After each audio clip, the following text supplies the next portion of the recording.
bəli, mən səni əməliyyat edirəm, mən sənin əməliyyatını boynuma götürürəm. Bu soyuqqanlılıq deyil. Bu sadəcə xəstəyə verilən bir güvən hissidir.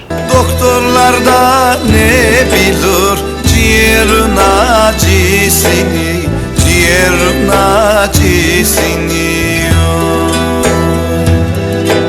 Türkiyənin məşhur müğənnisi Volkan Konak bir mahnısında belə deyirdi: Doktorlar haradan bilsin insanın canının ağrısını? Bəzən belə düşünülür ki, həkimlər xəstənin ağrısını, dərdini tam anlamır. Sizcə bu fikir nə dərəcədə doğrudur? Həkimlər doğrudan da soyuqqanlı olur, yoxsa bu onların peşə borcu naminə taxdıqları bir maskadır? Bəli, bəli. Bu Allah rəhmət eləsin Volkan Konağa. Onun gözəl müğənni idi, yəni ki, onun bir məşhur Cərrahpaşa türküsü var idi.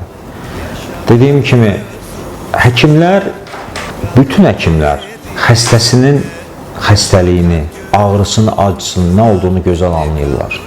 Hələ onun müalicəsini öz üzərinə götürürsə, əmin olun ki, o empati yapır. Fəqət soyuqqanlılıq yox, xəstəyə verilən bir, necə deyərlər, təskinlik, özgüvənli olmalıdır cərrahlar ki, bəli, mən səni əməliyyat edirəm, mən sənin əməliyyatını boynuma götürürəm. Bu soyuqqanlılıq deyil. Bu sadəcə xəstəyə verilən bir güvən hissidir. Mən belə düşünürəm. Amma bütün həkimlər, istər terapevtlər, istər cərrahlar xəstənin nə yaşadıqlarını, ağrısını, acısını anlayırlar və yaxşı bilirlər və gözəl də müalicə edirlər. Vay seni Cerrahpaşa, içmem suyundan içmem, içmem suyundan içmem.